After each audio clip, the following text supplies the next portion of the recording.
this is how our China-Africa strategy is taking shape. So this is still very much evolving at the moment. So we're approaching this from both the platform, the breadth, as well as the vertical, which give us the depth. So it's meant to be breadth and depth.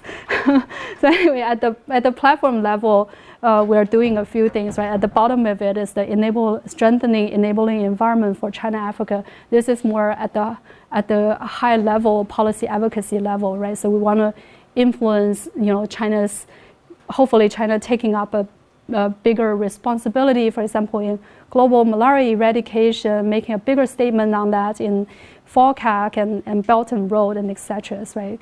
So we want to build a platform by building partnerships with key government stakeholders like the Ministry of Commerce, the Ministry of Agriculture, right? So that we have that level of support for the foundation's programs. And then the second horizontal platform that we're building is the communication support. There is just so much misperceptions and miscommunications, and just in general a lack of good stories, right? Both on the China side as well as the African and international media. So we're actually, we want to play a role in providing better communication media environment.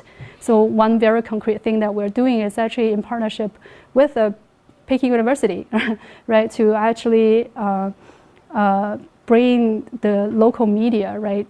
So monthly basis, we have a media academy. So we invite editors from, journalists from the mainstream and the new medias to come, and then we talk about global health and global development issues.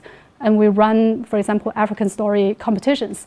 So in a way to actually bring that community together. And then over time, we'll also, work with, for example, the African medias or the international medias better, so that we can bring, to bring more transparency, right, of what's truly happening out there to the world.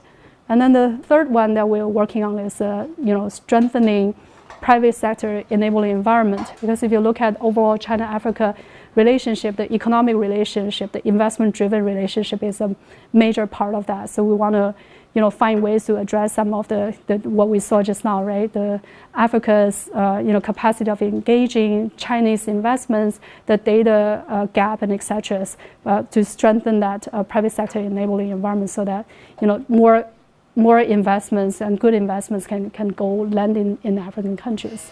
And then on the vertical side, at the moment, we're focusing on really three big topic areas. First one is agriculture, second one malaria, and the third one is the joint fund that I talked about earlier on. So for agriculture, it's really, if you look at the history, the agriculture development in China over the past 20 or 30 years, it has been pretty amazing, right? It's truly agricultural transformation that's enabled by government policies, research and development, investments, private sector, and then at the same time, industrialization, urbanization.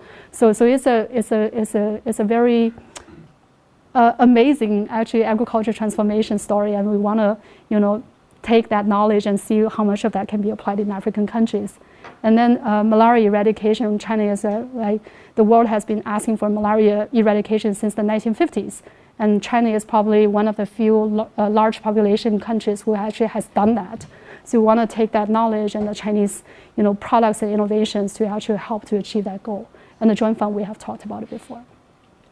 So these are, very ambitious, efforts to try to address system level challenges, either, for financial service for the poor or for, overall China-Africa relationship.